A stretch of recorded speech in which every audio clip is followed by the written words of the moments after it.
औज़ुबिल्लाहि मिनश्शैतानिर्रजीम बिस्मिल्लाहिर्रहमानिर्रहीम अल्लाहुम्मा सल्ली अला मोहम्मद व अला आलि मोहम्मद। अस्सलामु अलैकुम, क्या हाल चाल है जनाब? ठीक ठाक।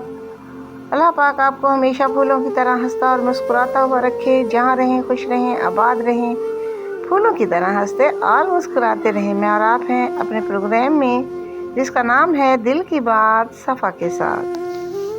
आज हम बात करने जा रहे हैं एक ऐसी ताकत की जो अक्सर लोग समझ नहीं पाते, और वो है नाकामी की ताकत। नाकामी क्या है? जब हम किसी काम में पूरी कोशिश करते हैं लेकिन मतलूबा नताइज हासिल नहीं हो पाते तो वो नाकामी कहलाती है।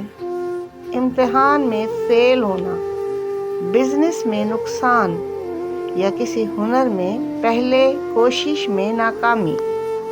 क्या आप जानते हैं, नाकामी सिर्फ एक लम्हा नहीं, ये एक उस्ताद है। ये हमें सिखाती है, हमें मजबूत बनाती है और हमारी सोच को बदल देती है। नाकामी हमें दिखाती है कि हम कहाँ कमज़ोर हैं, कहाँ से सीखना अभी बाकी है और किस रास्ते से हमें हटना चाहिए। कहानी सुनते हैं एक लड़की की जिसका नाम था लैला। लैला हमेशा पढ़ाई में बेहतरीन नहीं थी, वो अक्सर इम्तिहान में नाकाम हो जाया करती थी। लोग कहते, ये कुछ नहीं कर सकती, इसे कहो बस पढ़ाई छोड़ दो। लैला के दिल में दुख और मायूसी बढ़ती जा रही थी, मगर उसने दिल नहीं हारा। हर नाकामी के बाद उसने कहा, मैं आज जो नहीं कर सकी इंशाअल्लाह कल बेहतर कर लूँगी।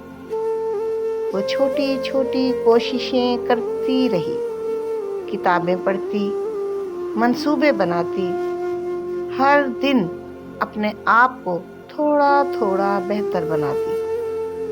चंद सालों बाद इसी जद्दोजहद, मुस्तकिल मिजाजी मेहनत और हिकमत अमली के साथ लैला 12वीं क्लास के इम्तिहान तक पहुंच गई। जब रिजल्ट आया तो लैला हैरान रह गई, क्योंकि वो पूरे बोर्ड में टॉप कर चुकी थी।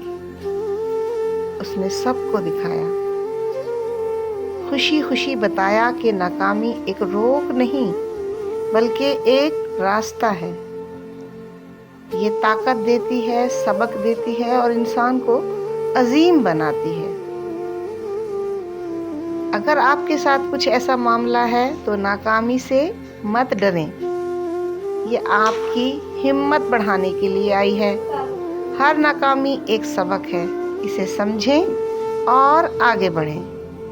मुस्तकिल मिजाजी और सब्र के साथ मेहनत करते रहें, इंशाअल्लाह कामयाबी आपके करीब ही है। या अल्लाह, हमें सब्र और हौसले की तौफीक अता फरमा दो, नाकामी के सबक को समझने की ताकत दे दो और हमारी मेहनत को कामयाबी में बदल दो। आमीन या रब्बुल आलमीन। नाकामी कोई अंत नहीं है, कामयाबी का पहला कदम है। अपनी गलतियों से सीखें, अपने ख्वाबों पर यकीन रखें और कभी हिम्मत ना हारें। अगर आज आपको इस कहानी से कोई सबक मिला हो तो प्लीज़ मेरे चैनल को सब्सक्राइब करें, ताकि हम मिलकर हर नए हौसले और नई कहानियाँ बांट सकें। और हाँ, बेल आइकन को ज़रूर दबाइएगा ताकि अगली वीडियो का पहला हिस्सा सबसे पहले आप तक पहुँचे। आपका सब्सक्राइब करना हमारे लिए बहुत मानी रखता है और मैं दुआ करती हूँ कि अल्लाह आपके दिन को खुशियों से भर दे। आमीन या रब्बुल आलमीन। अपना बहुत ख्याल रखिएगा। अल्लाह हाफिज़।